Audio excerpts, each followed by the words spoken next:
어떤 일을 꾸준하고 길게 하기 힘들면 짧은 시간으로 나눠서 그 일을 하시고 휴식이나 내가 기분 좋아지는 뭔가를 보상으로 주는 겁니다. 이때 중요한 원칙은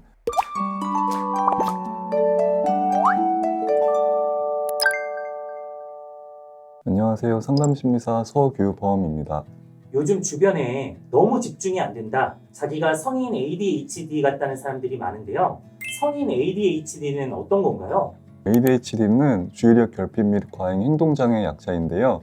보통 아동에게 많이 발생하지만 그중 절반가량은 성인까지 증상이 이어져서 성인 100명 중 4명 정도가 성인 ADHD라고 보고되고 있습니다.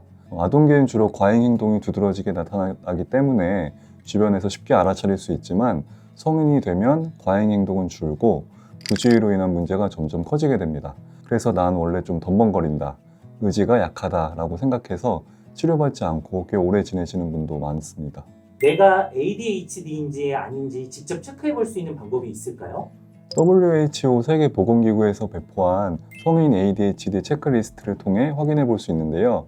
1번부터 6번까지 문항에 응답했을 때 어두운 칸에 체크된 응답이 4개 이상이라면 성인 ADHD 가능성이 높다고 할 수 있습니다.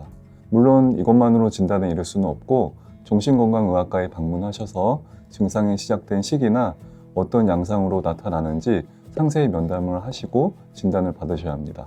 또 우울증으로 인해 일시적으로 주의력의 감소나 끈기 저하 등 ADHD와 유사한 증상이 나타날 수 있는데요. 이런 분들은 ADHD와는 치료 방법이 다르기 때문에 병원에서 좀 더 정확한 진단을 받는 것이 좋습니다. 병원에서 ADHD로 진단을 받으면 어떤 치료를 받게 되나요? 1차적으로는 약물 치료가 권고됩니다. 약물은 전두엽 및 이와 관련된 뇌의 네트워크를 활성화시켜서 환자의 70%에게 효과적으로 반응한다고 합니다.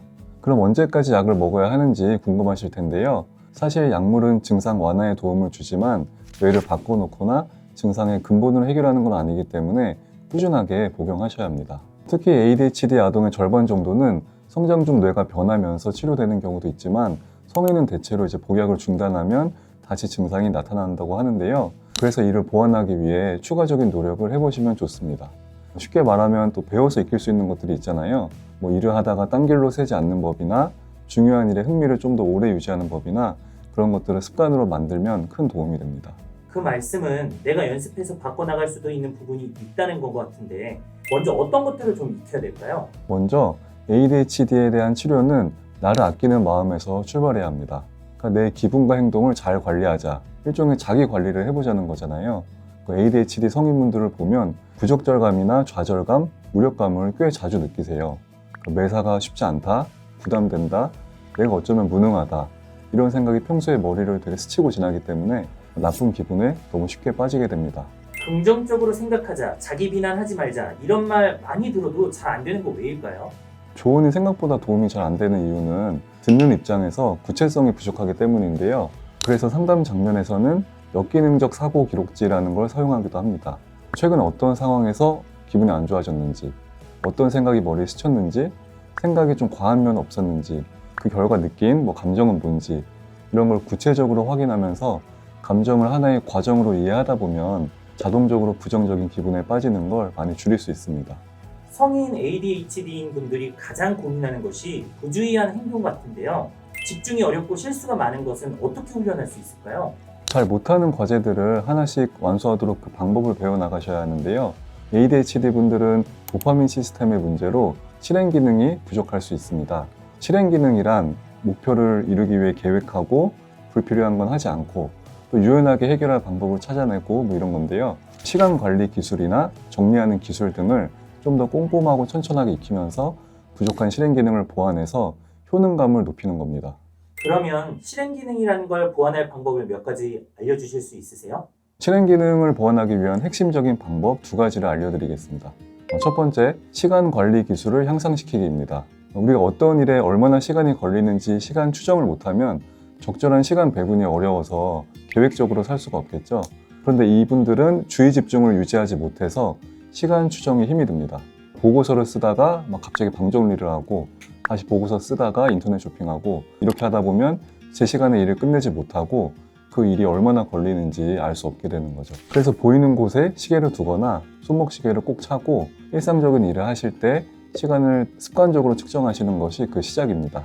그 뒤에는 반드시 일정 관리 수첩이나 어플을 사용해서 내가 해야 할 일이 몇 개가 있는지를 체크하면 기한 안에 이제 중요한 일을 빠뜨리지 않고 하는 데 도움이 되실 겁니다. 이때 중요한 원칙은 내 모든 약속과 할 일을 전부 수첩이나 어플에 적어서 항상 가지고 다니고 그걸 언제 확인할지까지 정해둬야 한다는 건데요. 예를 들면 출근길 지하철 안에서 한번 확인하고 또 회사 도착해서 첫 커피를 마실 때 한 번 더 체크하고 이렇게 하시는 겁니다. 실행 기능을 보완하기 위한 두 번째 기술은 정리 기술인데요. 모든 물건을 정해진 제자리에 두도록 연습하는 겁니다. 지갑은 항상 책상에 첫 번째 서랍에 있다. 공과금은 월급이 들어오면 바로 공과금용 계좌로 이체해 둔다. 뭐 이런 건데요. 그 물건을 둘 장소를 먼저 정하고 그걸 그 장소로 미루지 말고 즉시 갖다 놓는 연습을 한 단계씩 해보는 것이 필요합니다. ADHD는 뭔가 꾸준하게 유지하는 게 어려운 거잖아요. 이 점은 어떻게 훈련할까요? 네, 아주 중요한 부분을 말씀해 주셨는데요. ADHD 분들은 흥미를 꾸준히 유지하기가 힘들기 때문에 즉각적인 보상이 필요합니다. 보상은 기분을 좋게 만드는 모든 걸 의미하는데요. 어떤 일을 꾸준하고 길게 하기 힘들면 짧은 시간으로 나눠서 그 일을 하시고 휴식이나 내가 기분 좋아지는 뭔가를 보상으로 주는 겁니다. 보상은 특히 시각적인 효과가 있을 때 더 보상 효과가 큰데요. 게임할 때 경험치 바가 차는 걸 보는 게 레벨업을 할 때 도움이 되듯이 목표로 하는 일의 진척 상태를 퍼센티지로 표시해 보거나 완료할 때마다 스티커를 붙이거나 하는 것도 성취감이란 보상을 줘서 꾸준함을 발휘하게 하는데 꽤 도움을 줍니다. ADHD 성인의 새로운 습관 형성에 효과적인 생활 신조를 7가지 소개해 드릴 텐데요. 핸드폰이나 노트에 적어두시고 자주 보시다 보면 도움이 되실 겁니다. 이런 것들을 혼자 하기 어려운 분들은 심리 상담을 통해 상담사들과 함께 훈련도 할 수 있는 건가요? 네, 맞습니다. 인지행동 치료 접근을 사용하는 상담센터에 방문하시면 이런 종류의 도움을 받으실 수 있습니다. 또 집단 상담에 참여하시는 것도 좋은데요. 비슷한 증상을 갖고 계신 분들이 서로의 어려움을 공감하고 지지하고 격려하면서 포기하지 않고 행동을 하나씩 함께 개선해 나갈 수 있어서 효과적입니다. 저희 센터에서도 ADHD 집단 상담 운영을 계획하고 있으니 관심 있으신 분들은 더보기란을 참고해 주시기 바랍니다. 감사합니다.